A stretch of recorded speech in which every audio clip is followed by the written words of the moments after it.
আসসালামু আলাইকুম। তৃতীয় শ্রেণীর শিক্ষার্থীবৃন্দ, সবাইয়ের কি অবস্থা? আমরা আজকে গণিত বইয়ের পৃষ্ঠা নাম্বার 2, এখানে হলো সংখ্যাটি কথা পড়ি এবং কথায় লিখি। এই সংখ্যাগুলোর মাঝে আমাদের কিছু বিষয় জানতে হবে। যে এই পৃষ্ঠার উপরে লেখা আছে যে একক, দশক, শতক, হাজার, এই জিনিসগুলো মুখস্থ না করলে কিন্তু আমরা কোনো অঙ্কই করতে পারবো না। এজন্য প্রথমে আমাদের একক, এটা ডাইন পাশ থেকে সংখ্যা হয়। এককের পরে দশক, দশকের পরে শতক, শতকের পর হাজার। এভাবে আমাদের যদি আমরা এখানে 3টি সংখ্যা লিখি, যেমন 1, 2, 3, 4, এই সংখ্যাটায় যখন এই ডান পাশ থেকে আগুনে আসতে হবে একক, দশক, শতক, হাজার। সেই হিসেবে আমাদের সংখ্যাগুলোকে কথায় পড়ি এবং লিখির ক্ষেত্রে আমরা যদি 1 নম্বর অঙ্কটা ধরি, একক, দশক, শতক, হাজার, তাহলে আমাদের 3 নম্বর অঙ্কের 1 নম্বর সমস্যার সমাধান হলো 1, 2, 3 এবং 8। এটাকে যদি আমরা কথায় লিখতে যাই, আগে আমাদের পড়তে হবে। কি পড়তে হবে? একক, দশক, শতক, হাজার। এটা কিভাবে হয়? 8 একক মানে 8 একা একা, 3 আছে দশকের ঘরে, 3 দশকে 30 আর 8-এ 38। শতক 2 আছে শতকের ঘরে, তাহলে 238। আর 1 আছে হাজারের ঘরে, একক, দশক, শতক, হাজার, তাহলে 1000।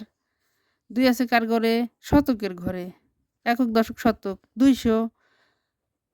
আর 3 আছে দশকের ঘরে, 3 দশকে 30 আর 8-এ 38। তাহলে আমরা এভাবে লিখতে পারি যে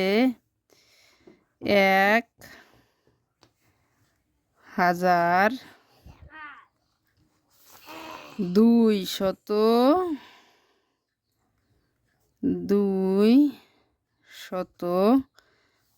3-এর পিঠে 8, 8 30, 8 30। একদম সহজে আমাদের সমস্যার সমাধান হয়ে গেল। এভাবে যখন আমরা 2 নাম্বার করতে যাব, 8, 1, 5, তাহলে এখন বলি যে কথায় কি কথায় লিখবো? একক, দশক, শতক, হাজার। 2 আছে কার ঘরে? হাজারের ঘরে, তাহলে আমরা 2 আগে লিখব। 2 আছে কার ঘরে? হাজারের ঘরে, হাজার। 8 আছে কার ঘরে? শতকের ঘরে, তাহলে শতক মানে 100, 800 মানে 800, 800, 800। একের পিঠে 5, 15। পয়সন্দবিন্দু 9 কানে আকারের 15। এখন 3 নাম্বার যদি বলি, একক, 3, 1, 1, একক, দশক, শতক, হাজার, 3000, 3000, একক, দশক, শতক, 100, 100, একক পিঠে 1, 11, 11 হয়ে গেল আমাদের সমাধান। 4 নাম্বার, 4, 3, 3, 5, একক, দশক, শতক, হাজার, 4000, 4000, 4000 কত?